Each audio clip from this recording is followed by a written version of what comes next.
করেছিলাম। আপনাদের অনেকে মিডিয়া থেকেও গিয়েছেন। আমি যতদূর জানি যে অনেক ইনভেস্টর আসলে মিডিয়াও ইন্টারভিউ করার সুযোগ পেয়েছে। Generally the reaction is very positive.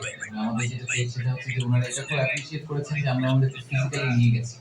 Physically নিয়ে যাওয়াতে যেটা হয় যে আপনি প্র্যাকটিক্যালি জিনিসটা দেখলে তখন এটা থেকে বুঝা খুব সুবিধা হয় যে আসলে কিসে উনি ইনভেস্ট করতে যাচ্ছেন। ইনফ্যাক্ট গতকাল থেকে শুনেছেন যে একটা কোম্পানি ওখানে অন দ্য স্পট একটা ইনভেস্টমেন্ট কনফার্ম করেছে।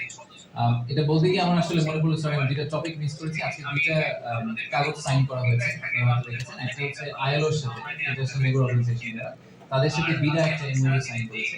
আমি আগেও বলেছি যে আমাদের পুরো সোসাইটিটাতে সবসময় আসলে এন্টারপ্রেনারদেরকে ফোকাস করলে হবে না, তাদের তাদের সাথে যারা কাজ করে, আমাদের যে ওয়ার্কার, আজকে নাসিম মনসুর ভাইয়ের প্রেজেন্টেশন যারা দেখেছেন তারা দেখেছেন যে আমাদের ইকোনমিটাকে যে আমাদের ইকোনমির যে চাকাটা, সেই চাকাটা এগিয়ে নিয়ে যাওয়ার জন্য এন্টারপ্রেনাররা শুধু একা তো আর করেন না, সাথে আমাদের তাদের ওয়ার্কফোর্স যেটা আছে, আমাদের শ্রমিকরা করে।